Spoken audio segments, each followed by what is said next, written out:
अंजली दमानिया यांनी सोशल मीडियावर काही स्क्रीनशॉट काढलेले फोटोज पोस्ट केलेत. त्यात त्यांनी काही धमकी देणारे, अश्लील, ट्रोल करणारे आणि छळ करणारे मेसेज असल्याचा आरोप त्यांनी केला आणि त्यावर धनंजय मुंडे समर्थकांकडून छळ सुरू असल्याचं म्हटलेलं आहे.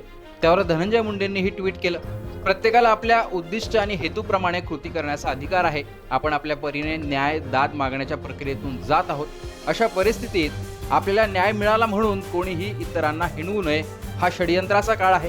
आपल्यापैकी अनेकांच्या अशा भावनिक व अविचारी कृतीमुळे आपल्या विरुद्ध षडयंत्र करणाऱ्यांना अधिक बळ मिळतं, हे लक्षात घ्या.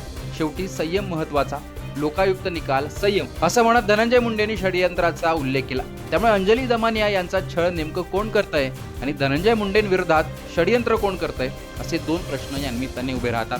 आता हा वाद आणि सोशल मीडिया वॉर सुरू झालं ते लोकायुक्त यांनी दिलेल्या निर्णयामुळे. अंजली दमानिया या राज्याच्या लोकायुक्तांकडे धनंजय मुंडेंविरोधात काही तक्रारी घेऊन गेल्या होत्या. त्यात कृषी साहित्य खरेदी घोटाळा, राखेवरून ऑफिस ऑफ प्रॉफिट या संदर्भात तक्रारी होत्या. राज्याचे लोकायुक्त न्यायमूर्ती VM कानडे यांनी अंजली दमानिया यांच्या या तक्रारी निकालात काढल्या. धनंजय मुंडे यांच्यावर करण्यात आलेले आरोप मुंबई उच्च न्यायालयाने निकाली काढलेल्या रिट आणि जनहित याचिकांमधील आहेत. उच्च न्यायालयाचे निष्कर्ष लोकायुक्तांवर बंधनकारक आहेत. त्यामुळे तत्कालीन कृषी मंत्री धनंजय मुंडेंची प्रकरणं पुन्हा उघडता येणार नाही असं स्पष्ट करण्यात आलंय. तसेच काही प्रकरणात चौकशी अथवा निर्णय देण्याचा अधिकार लोकायुक्तांकडे नाही असंही सांगण्यात आलंय. त्यानंतर हे आरोप करणाऱ्या अंजली दमानिया यांच्यावर सोशल मीडियाच्या माध्यमातून टीका केली जाते. तसेच त्यांना काही संदेश पाठवून हिणवलं देखील जात आहे. यानंतरच आता स्वतः धनंजय मुंडे यांनी सोशल मीडियावर पोस्ट करत आपल्याला न्याय मिळाला म्हणून कोणीही इतरांना हिणवू नये असं आवाहन केलंय. या सर्व निकालानंतर धनंजय मुंडेंना दिलासा मिळाला, तर अंजली दमानिया यांच्या या आरोपांवर मात्र प्रश्नचिन्ह उभं राहतंय.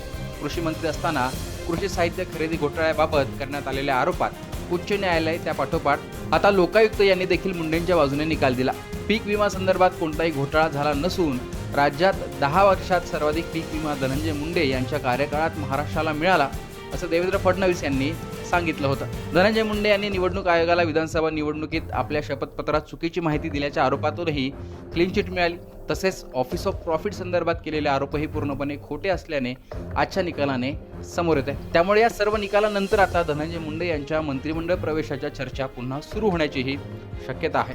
एकूणच हा सगळा निकाल, त्यानंतर धनंजय मुंडे आणि अंजली दमानिया यांच्या सोशल मीडिया पोस्ट याविषयी तुमचं मत कमेंट बॉक्समध्ये सांगा. लोकसत्ताला फॉलो आणि सबस्क्राईब देखील करा.